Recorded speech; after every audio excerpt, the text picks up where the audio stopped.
Hey guys, yo, what's up? And welcome back to another Jump Inside podcast. And in today's podcast, we're going to be talking about everything that's happened in the last couple months in the gaming industry, whether it involves game companies, people achieving game achievements, pretty much anything about gaming. And obviously, I'm joined with my co host, Sebastian. Say hi, Seb. Hello, hi. Yep, and two other podcasters, which I hope you already know. We got Camzoid. Hey, I'm glad to be back. And we've got Blue Fox. Always a pleasure. Perfect. Right. So let's get started with the first question. Right. So the first question is, does The Last of Us deserve a remaster? I'm going to give this question to Camzoid.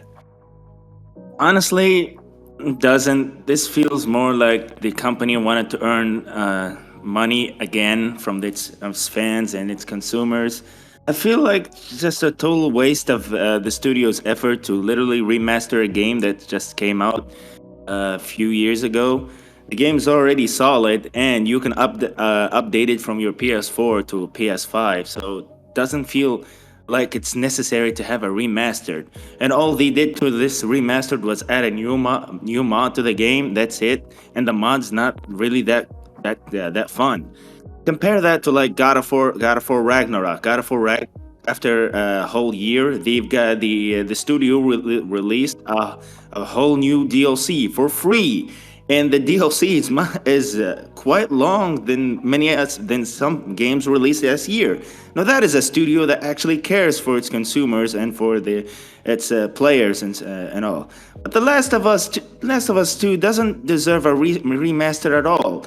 At least for The Last of Us 1, when they did get a remastered, the remastered featured the extra DLC pack. That way you can play the game itself, Last of Us 1, plus the DLC, which is left behind. But here, Last of Us Part 2 literally just has the story. So all they did was remaster the story and add a new mod called Survivor or whatever, which is practically nothing.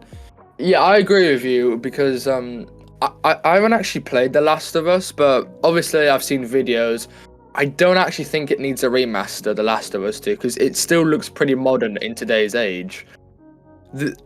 There's some other examples which needed remasters. For instance, well, Call of Duty 4, also known as the first Modern Warfare, that was a good remaster. I think they did well on that remaster. It's definitely needed. It definitely got more people into the Modern Warfare franchise because it got me into it, so it definitely worked.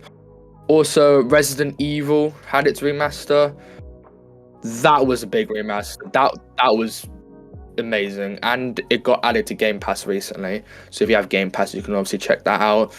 But yeah, I mean, I agree with you. I don't really think they need a remaster because it's already in today's standards. I mean, it's in my standards, and obviously Sam knows I like my graphics. I feel like this was a cheap move done by the studio themselves, which is Naughty Dog. I mean, they canceled the Last of Us Online game that they are working on, so they canceled that and they did a remastered of The Last of Us 2, expecting their fans to be excited and stuff. I mean, that's absolutely wrong and stupid. So, props to anyone who bought the Last of Us Part 2 remastered. I mean, all it has is a new mod and the graphics look better, I guess. That's all. And Pretty much, it's just a Yep. money grab, isn't it? Yep. And for Just a- anybody who didn't, I mean, who are they gonna fool? Like little kids? Like it's quite a cheap move. I would say that the discuss between the remastered and remakes and all this is that, yes, of course, it feels a bit cheated because the game came out 2 years ago and they're already remaking it. So it feels too soon. But the idea of having a remaster in general, it's not negative per se. If it's a game that has been, let's say, 10 years since it first launched. Shadow of the Colossus, for instance, comes to mind. It was a PS2 game that was brought back 12 years later. So it's, I believe that the thing that it's more, that it's more annoying regarding the Last of Us Part 2 remake is that it came out 1 year afterwards, which feels very soon. The Last of Us Part 2 was already the strongest game that uses all the power the PS4 offered. and the remastered is like the opposite. It's using as little power as possible from the PS5. So it's the improvements are not there. How can you improve a game by so much in only 1 month, in 1 year? Yeah, they've upscaled it a bit. I mean, Good, but it feels Modern Warfare cheap 2 was like, what, 10 years? Something like that? And then they remastered it?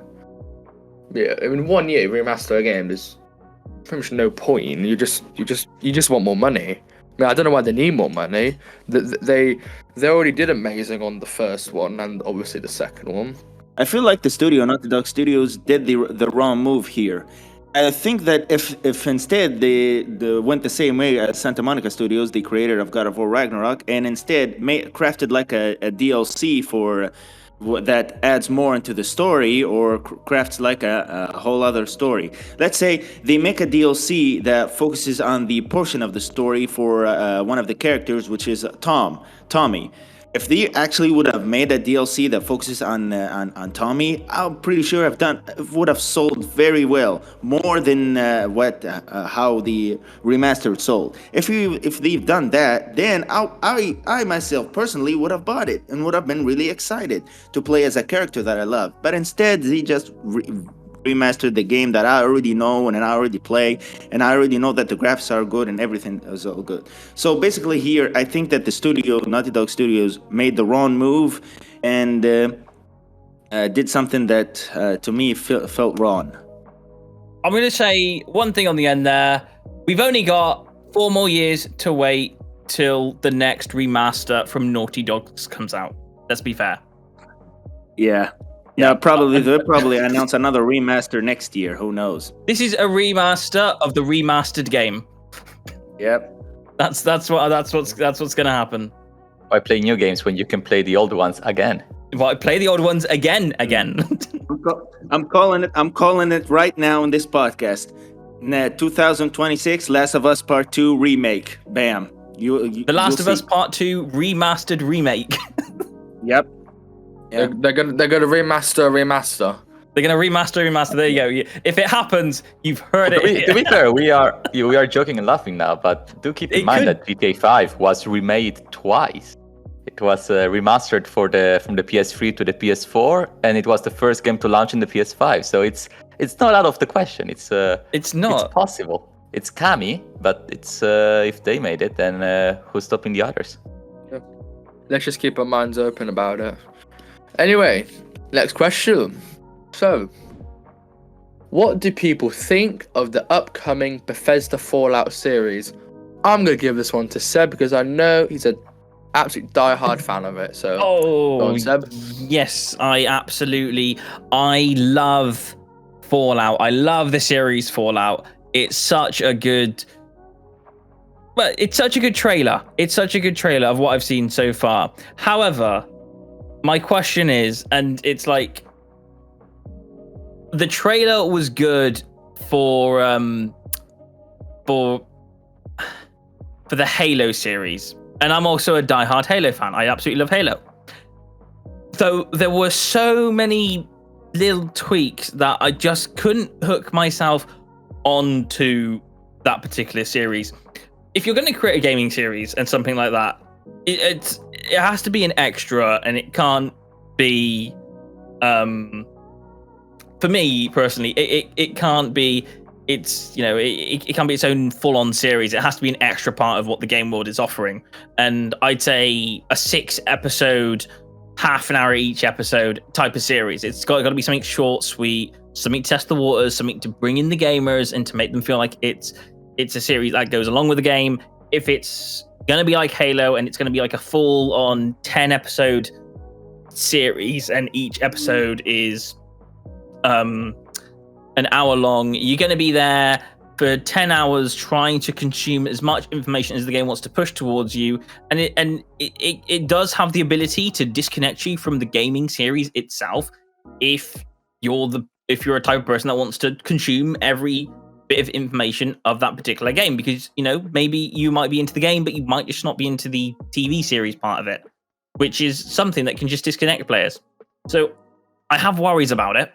And personally, if they make it short and sweet, then it's great. If they make it long and complicated, and it's going to end up this ultimate mess. It could end up as a big mess. And to be fair, and I'll pass this back to you, Danny.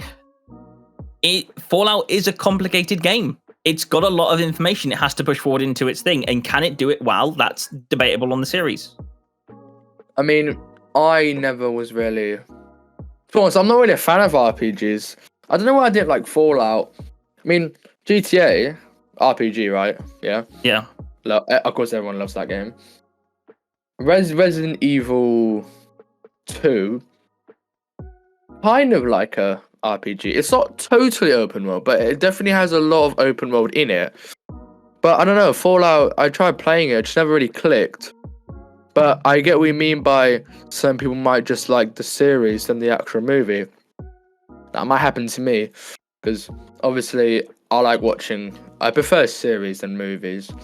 So I'll probably be checking that out, But yeah, have Camazoi Blue Fox, you got any input? I would say that the trailers looks promising. It looks like the series will be well made. It's not gonna be low budget, so that's relief. But my biggest question is that the series, what's gonna follow? It's gonna follow the lore of the first 2 Fallout games that were developed by Interplay 30 years ago, or it's gonna follow the more Bethesda redesign that they gave to the Fallout series with Fallout 3, 4, and 76. For my perception, I would say that it looks like more the latter. It looks that it's giving more the Fallout 3, 4 vibes, which I really do not like, because I believe that the series will take place in Los Angeles, if I'm correct, which is one of the cities that is portrayed in the first Fallout game. So I would like to see more links to that than to the new ones. Although, of course, more people have only played 3, 4, and 76 rather than the original 2 games. I did, so I am more familiar with that scene of the California/Nevada lore, which we also see in New Vegas. But I would not like to see it twisted in the Fallout 3, 4, 76 kind of style they gave to the series. Because the first games were more, yes, they were of course post-apocalyptic, but the objective of the factions were to recreate a nation. So you would actually see that after the disaster, after the apocalypse, people were starting rebuilding nations. In Fallout 3, 4, and 76, they still live in improvised homes 200 years after the Fallout. So it feels, aesthetically speaking, it's not something I really adore. So I would really, really like if they went back on their tracks and focus more on the Fallout 1 and 2 aesthetics. So that's my only concern. I'm just going to bring in, just kind of like on the marketing aspects, and I'm going to ask Stephen this question because Stephen's also joined us in the podcast. What would be your suggestion when it comes to game crossovers to TV series? Would you think that's a good thing for like a game to do, to make a series, a TV series about it?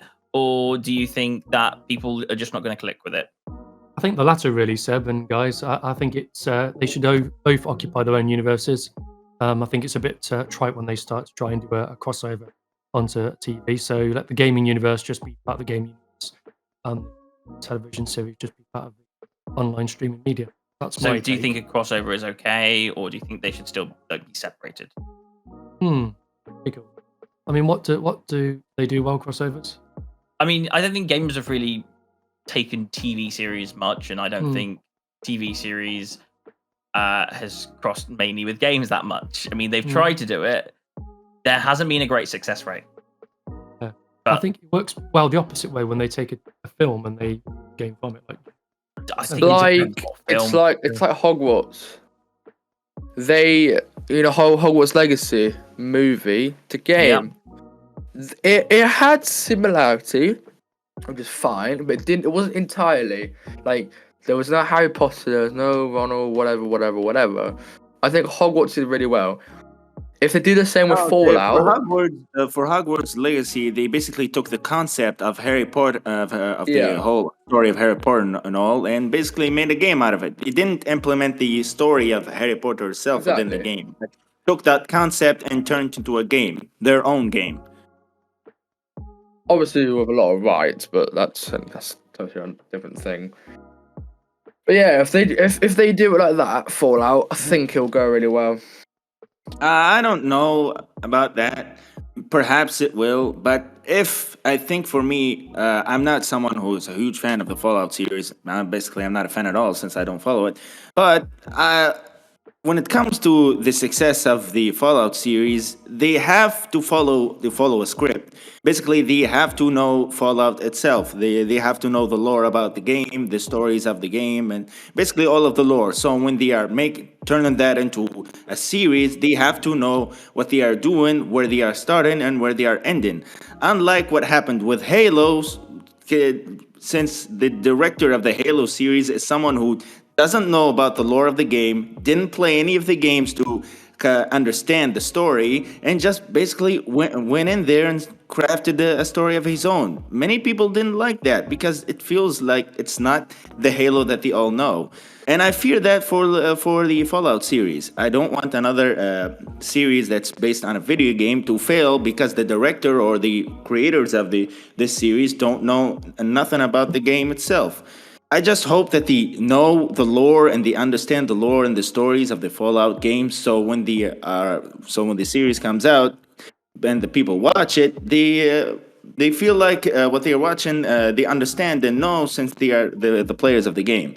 So I do hope that the writers and the creators of the series understand the lore and follow the script of the Fallout game. So people actually understand and know what they are watching instead of feeling confused.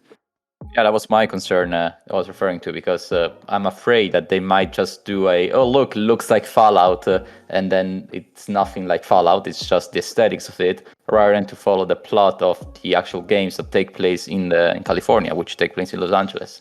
So fans like me would say, hey, that's not correct, or hey, that's a bit not the way I perceive it when I play the game.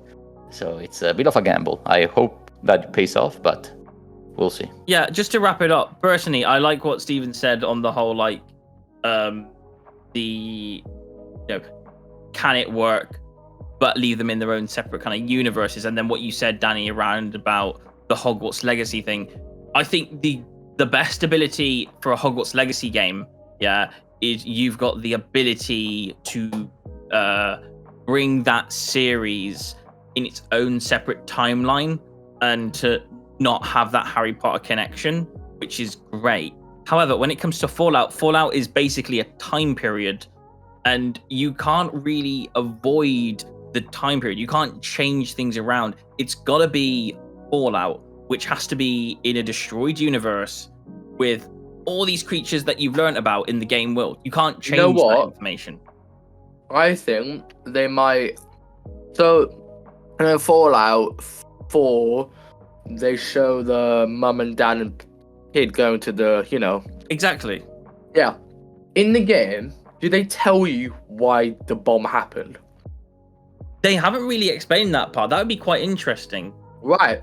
So, if you were a good director, this is something I do, I'd probably make up a story, obviously still looking at the game, and if there's any information I can grab, and make my own version of why the bomb got dropped, put that in the first couple episodes, and obviously carry on from there. I mean, it's a good idea for the first 2 episodes. Or one episode. If they're Let's what I think. find out if they do it. Anyway. Yeah.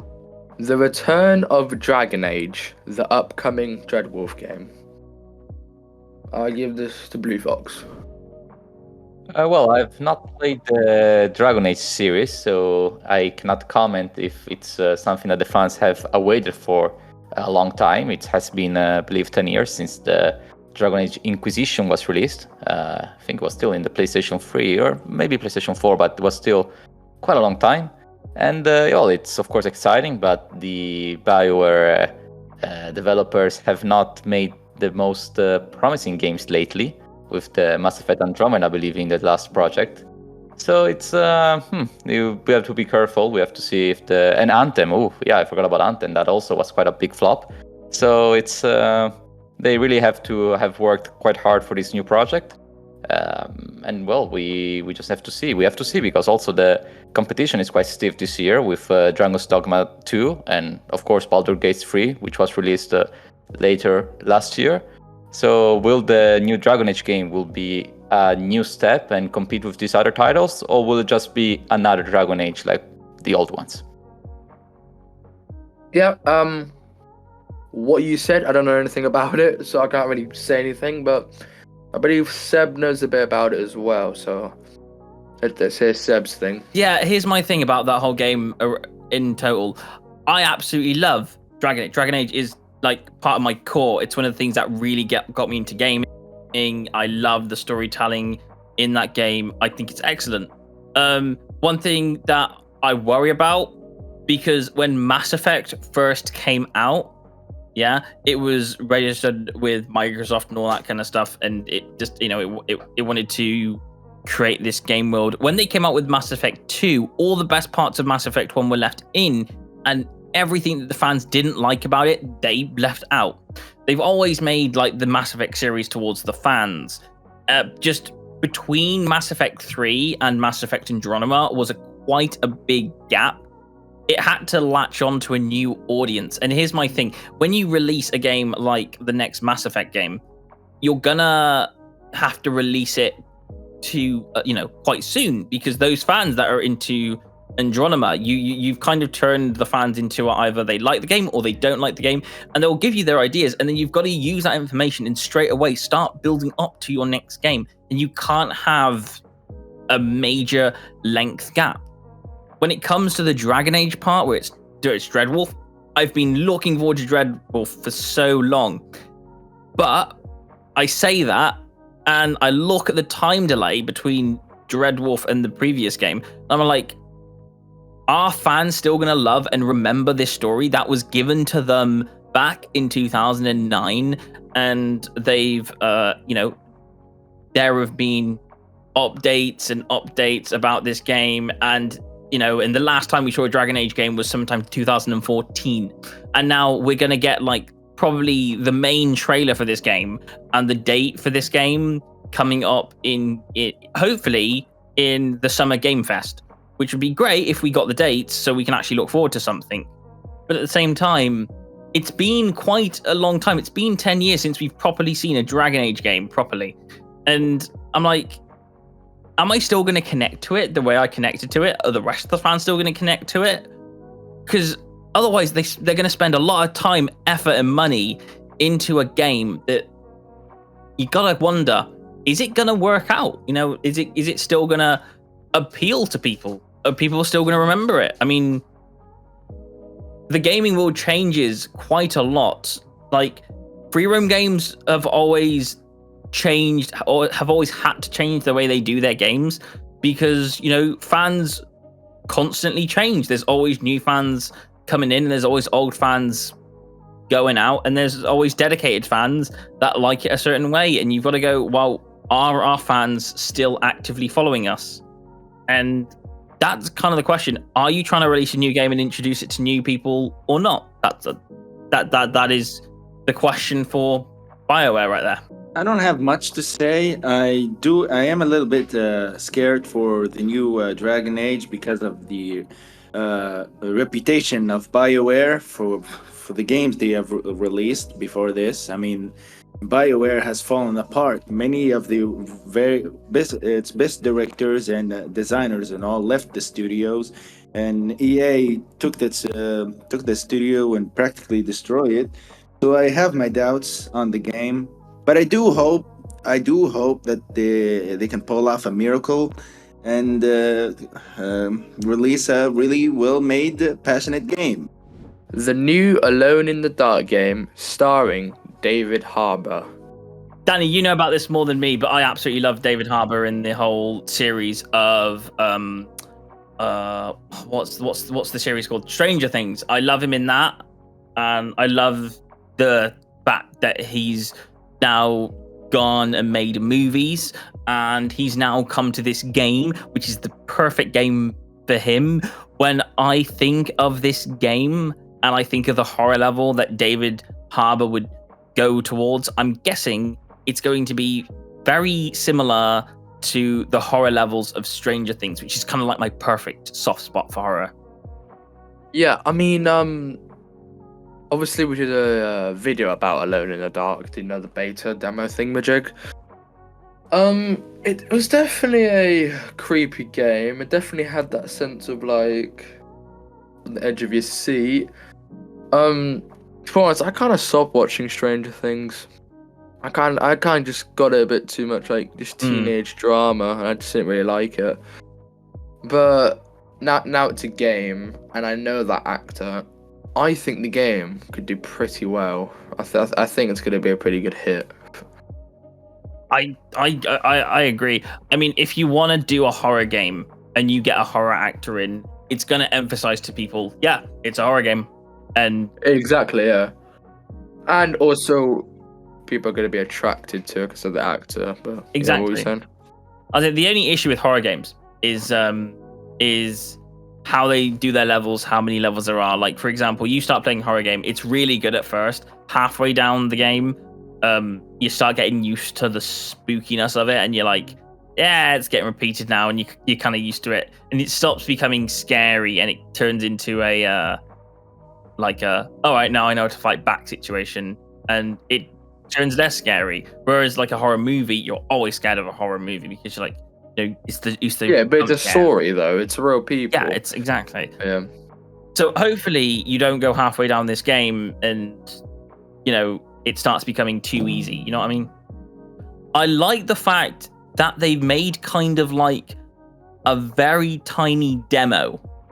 You don't see games do that a lot. Maybe like give a little miniaturized gameplay before. Oh my god. I want to say something about this one. The demo was like 12 gigs, more than that. But the demo itself is extremely short, like mega short. You literally go from one floor and you just go downstairs. Done. That's it. 12 gigs. And I was very surprised when I saw it. I don't think it was 12 gigs, but it was definitely a high number. And I was shocked because like at the end of the demo, I was like, why is it so big? It's not like you're doing anything. You're just going from one floor to the other, and you maybe see like a crocodile or whatever it was. Crocodile. I don't know what it was. Crocodile monsters. Exactly. Right. But Okay, on this note, I would say that in general we have discussed some upcoming games, and we'll discuss some upcoming games.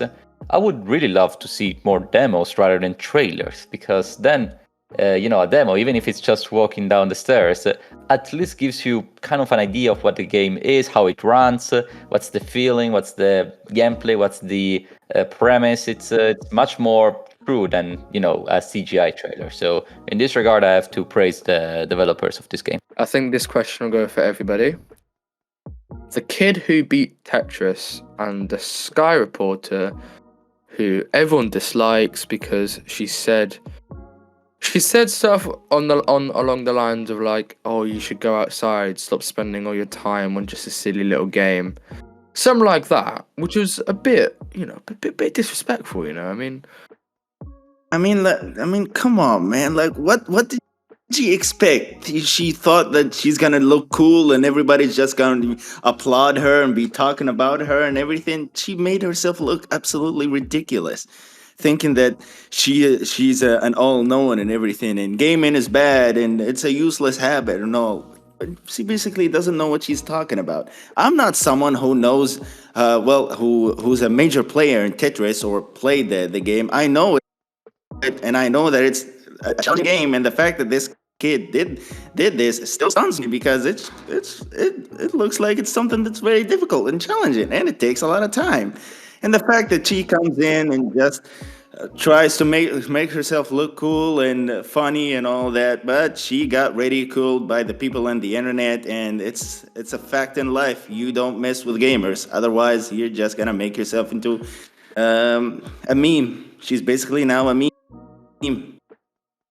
yeah. And if you heard the story, that I believe the kid did it for his father, whom I think he died or something like that, and he did it in honor of him. So not has she even disrespected the entire gaming community, but she's also disrespected his family as well.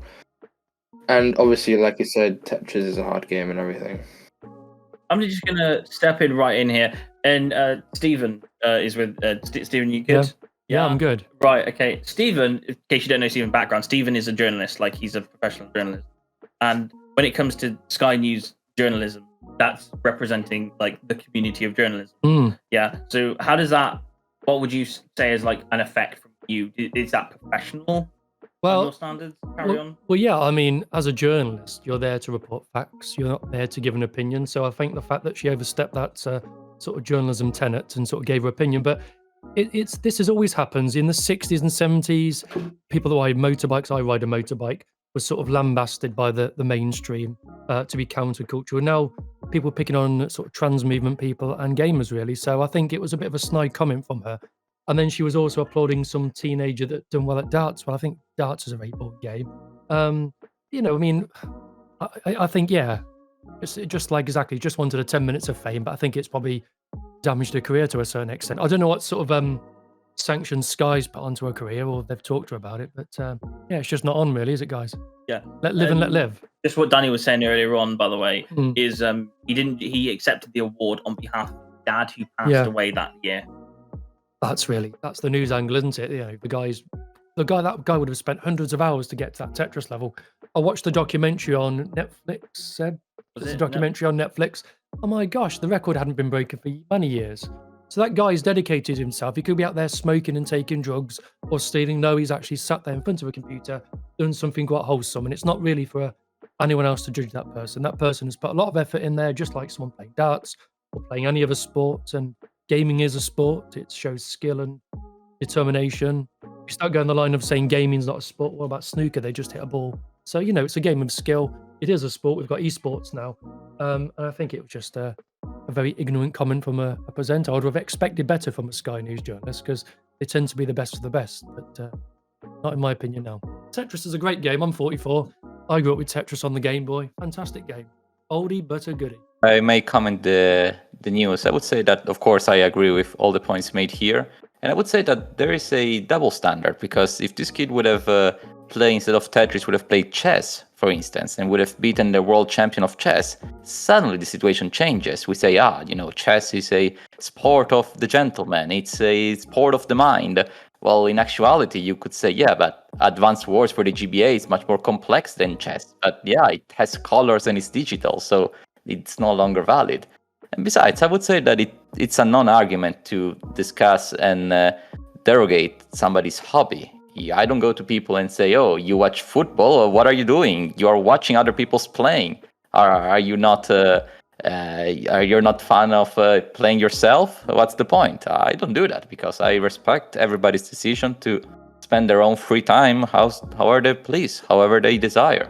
And it's a comment that perhaps 20 years ago wouldn't even be noticeable. Like it would have been common 10 years ago. It was already a bit iffy, but currently in 2024, it's just not an argument. It's very smirky. It's very it's, as you guys said, it's just to call attention and heat up a fire, but not a fire that she can put down.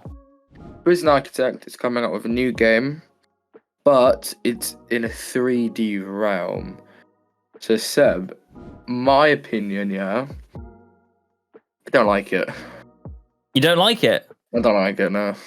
You know what? I thought that at first. I was looking at it and thinking, I don't know about this game. I'm not quite sure. But then I looked at it and thought, it gives you the ability to have 2 floors of prison areas. I'm hoping, and this is what I hope. I hope the stuff we've seen on the thing, I hope that's not all exactly as you can see inside the game. I hope there's different views and stuff you can have. But I like the fact that you might be able to bring prisoners in, stick them in a cell, or take them upstairs, and you can fit more cells in a smaller confined area. Because the one thing that I always had with the original Prison Architect game, you couldn't stick people in a floor up above. Like you couldn't have like a sector. But Seb, that is so easily fixable. The escapists, they do it. You go up some stairs and bring to the next floor. Well, in this case, literally just make a little button in like the top left or wherever. I'm just saying first floor, second floor, third floor. Done. There you go. No need to rebrand your entire thing into 3D. However, I hope that's still an option in the game.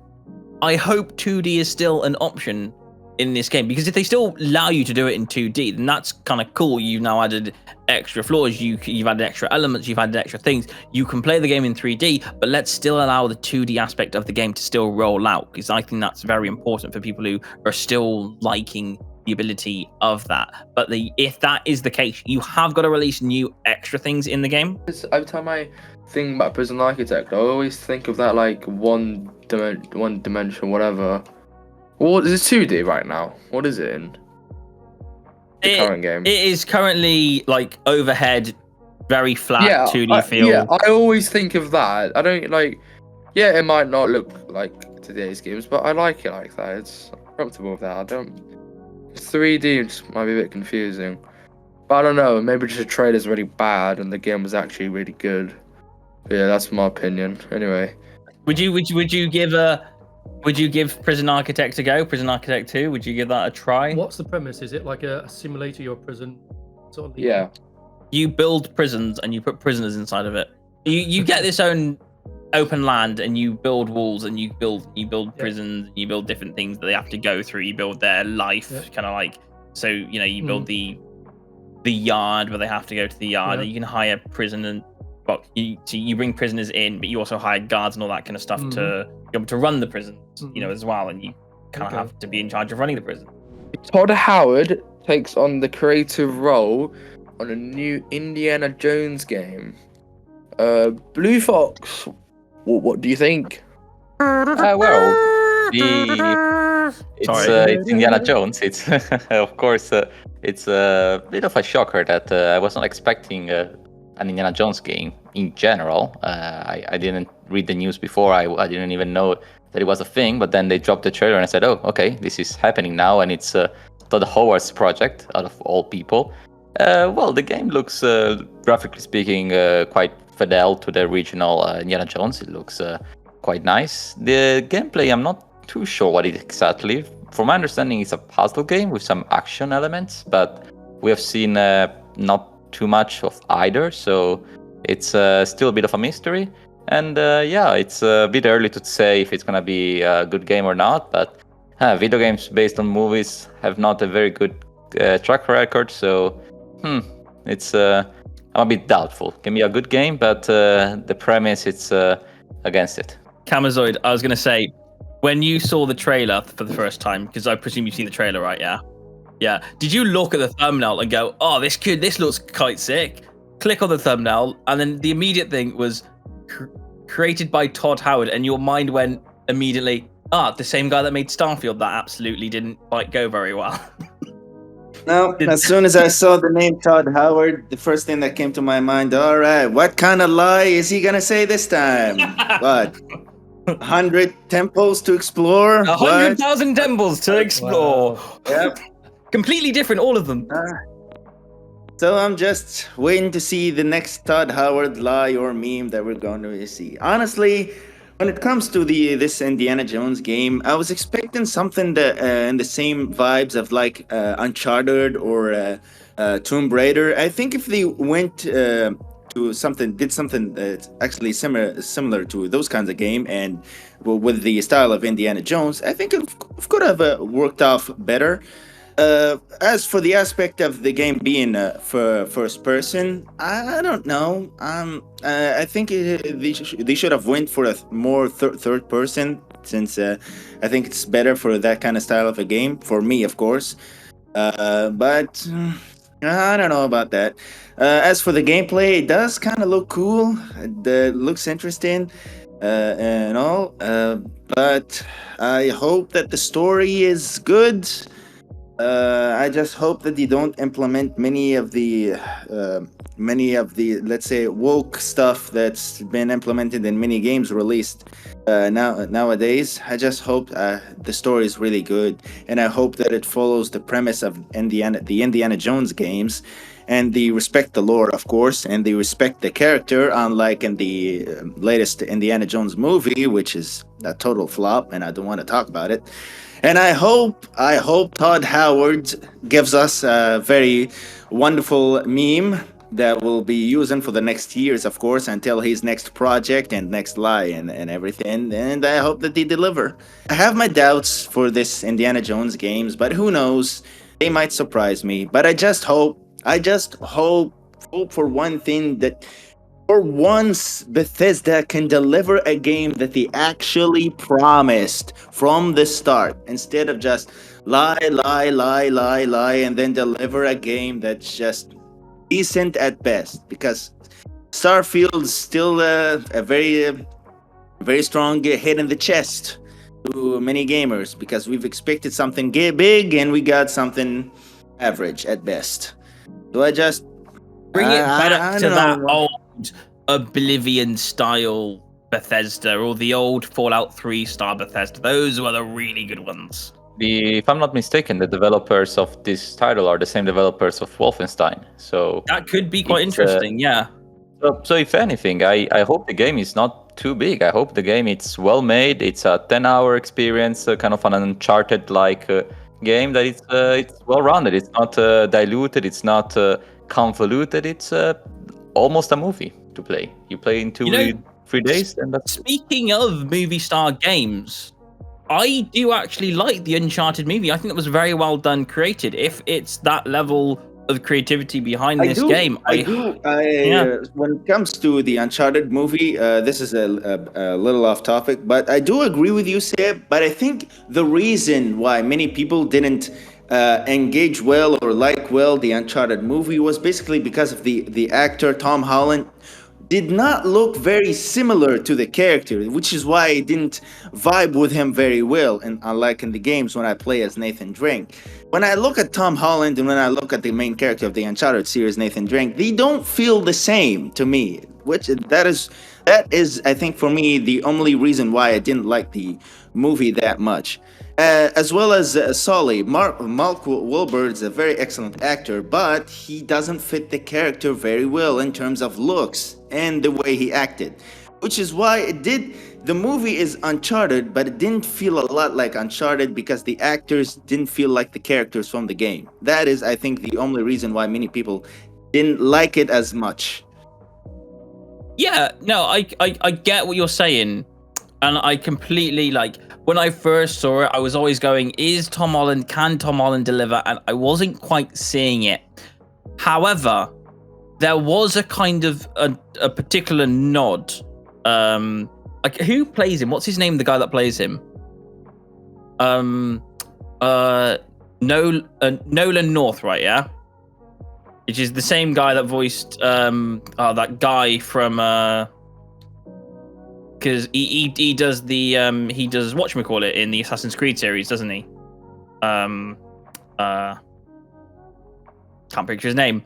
But Nolan North is the person who voice acts Nathan Drake, and there is a little nod to him because at one point when Tom Holland's on the beach and he's walking past, he goes across a guy that's on the beach that just so happens to be Nolan North, and it's kind of he's giving an approval to, yes, I approve Tom Holland to take on this role, which is kind of nice. It's a nice little respect to go I trust this guy. I think this guy is going to be able to play my character in this movie, and you kind of get that sense at that very point in the movie that yeah. Maybe the voice actor thinks that he can play the character, but honestly, me as someone who's a fan of the Uncharted games, I don't think he did very well. I didn't feel like that was Nathan Drake, and honestly, they're probably gonna make they're actually working on a sequel for another Uncharted movie, and of course this Tom Holland's gonna take the same role. So I hope he does the character much better, or be more faithful to the character in the sequel. But let's not get off topic way too much for this, because we're basically talking about the next Indiana Jones game. So yeah, I don't know why we got there. Oh wait, yeah, no. Yeah. Oh, by the way, if there's anyone that could play Nathan Drake for me, and I'll end it on this, It's Nathan Fillion would make a great Nathan actor in Fillion, that role. absolutely, yeah. Absolutely, 100%. But yeah, back to Danny. Yeah, again, don't really know what it's all about. So that's pretty much you guys. Okay, so this is the last question. I heard of this once, but I don't really know much about it. But the Nintendo Switch 2, there's been some rumors that it's happening, and Blue Fox apparently know a bit about it. Yes, the rumors have been quite increasing in the past weeks. Even I think 2 days ago, we got some even more rumors about the quality of the screen. It's gonna be OLED, and it's gonna be, I believe, same size as the normal Switch, but higher quality.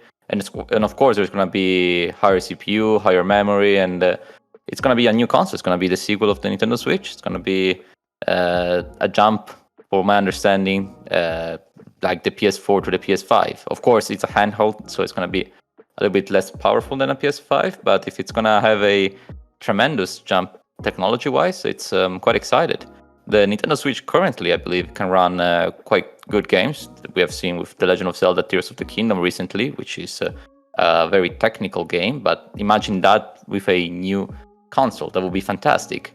And we're still not sure if it's going to be a handheld hybrid thing like the Switch, or if they're going with a new gimmick. It's a bit of a gamble when we talk with Nintendo, because we've seen the Wii, and then we saw the Wii U, and then we saw the DS and the 3DS. So all the consoles seem to have their own uniqueness. So it's a bit surprising to hear that the rumors are about a Nintendo Switch 2 with no compromises. It's a sequel of the Nintendo Switch. It's not it's not something new or something very strange. Like, for instance, was the Wii U. Remember the Wii U? That was a bit of a odd concept, and it didn't work out very well. Or the 3DS as well, like with the whole 3D thing. It's faded away. Is this going to be a Nintendo Switch with the 3D?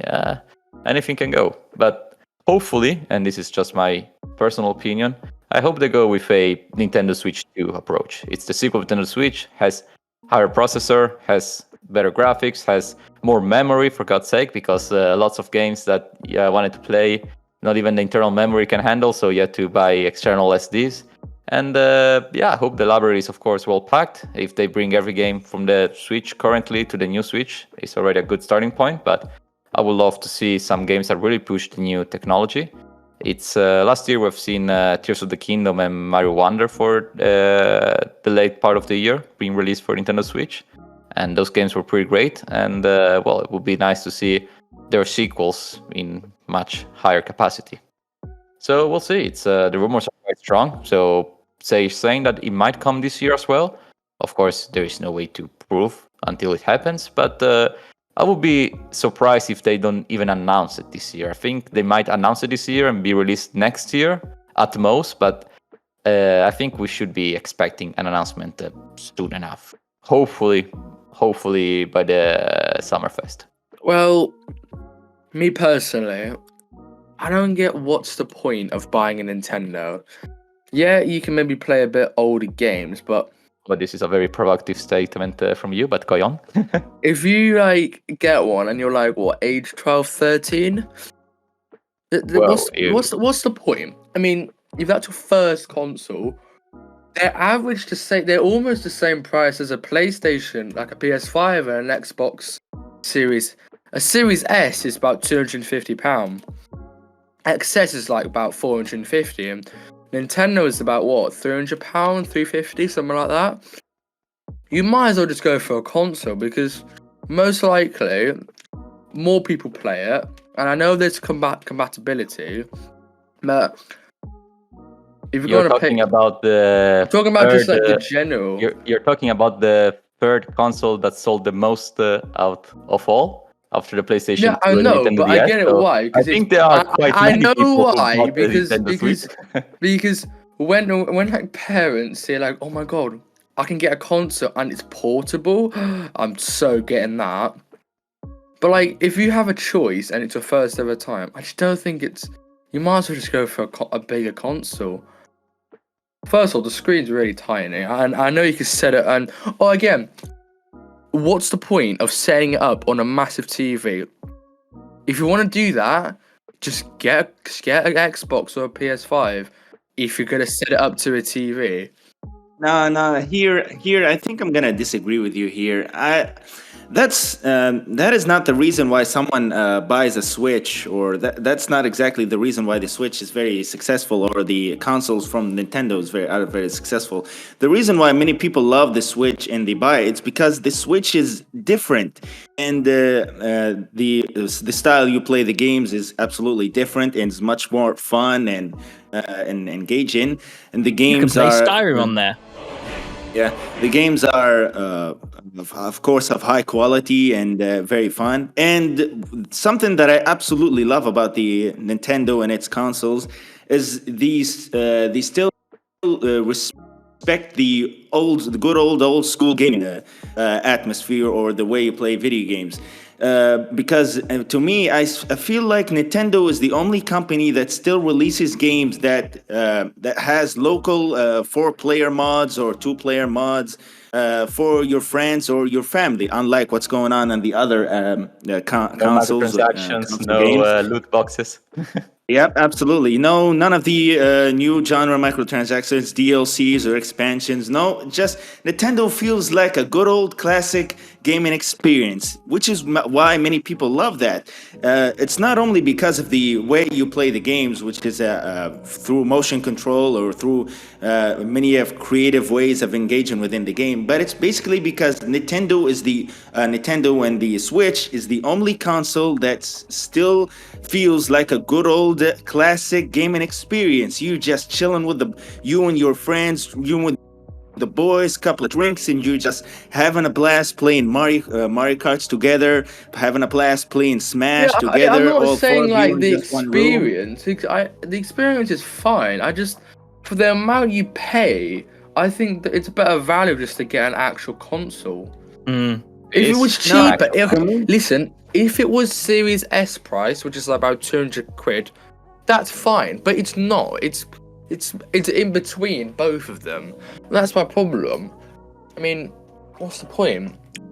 I mean, to I me, don't know. the price of the Switch feel absolutely worth it, because you get a console, you get a console that you get a portable console. That's the first thing. You can also attach it to your TV. That's like a major advantage. And play Skyrim on there. Many of the games have a local multiplayer. You can play with your friends, and you don't have to buy a new controller. The second controller is literally attached with the console itself. So that's another huge advantage. Plus the games, and it's basically about time. It's about time for Nintendo to announce something new in terms of like a console, or their next big move, or the next generation. Yeah, I do wonder what's gonna be the gimmick. There has to be a gimmick. It's Nintendo. But hopefully it's nothing too extreme like the Wii U, because that one was a huge flop. You know what? For me personally, well, I was going to add in. When I think of a Nintendo Switch 2 console, I just think of Rockstar's going to go, well, we need to release another remaster of our game, Grand Theft Auto 5. But no, in total, generally, if Nintendo has always had a unique aspect on its console, it's always gone, we're different, and actually fans have actually got some quite good aspects from it. Like, it's very good at the handheld thing. Like, if you had a PSP in front of you, Xbox don't do anything, and a Nintendo handheld. Nintendo has always beaten the handheld consoles. They know how to do it. So, portable consoles, always a good thing. I'm not quite sure. I've never actually looked into the Nintendo, the Switch, but on the presumption that because it's a Nintendo Switch 2 console, if it can switch from being that console game as you would normally play to a handheld device, I just think that's genius. I think that's awesome. Again, they are the handheld device kings, and if fans are gonna pay to have a brand new console, then that's up to the fans. That's my opinion. But yeah, overall, absolutely love. I always love my DS. I still got my DS. I play my DS to this day, and I just think that's just I think it's just great. Yeah, so that was a podcast for like the news over the last few months. Do make sure to check out Blue Fox's channel and Camzoid's channel. There will be links in the description. They post very interesting videos, which I do think it's worth checking out. But anyway, I will mention before we go, Camzoid, I haven't seen many videos on your channel in a few months. Are you planning on releasing a brand new series at some point? No, I'm just sticking to what I'm doing. Actually, since you literally just asked, I already have a few videos ready for upload. Basically, I think I'm gonna upload a new video, really great video that took me quite a while to make, and a lot has happened. Well, continuation of the series that I'm currently doing. By the start of the new month. I haven't uploaded a lot of videos on my channel. I've been going through some time. I've been going through some stuff with my life, so I had to take care of some stuff and then get back to my channel and fix some stuff as well. So I'm now getting back into it. Hopefully gonna release a new video very soon and working on something new. So yeah. If you want to comment about anything which you disagree or agree with us, feel free to make sure to like and subscribe. Anyway, that's JumpInsideGames with our monthly podcast. I'll see you lot next month. Goodbye. Bye. Bye. Till next time.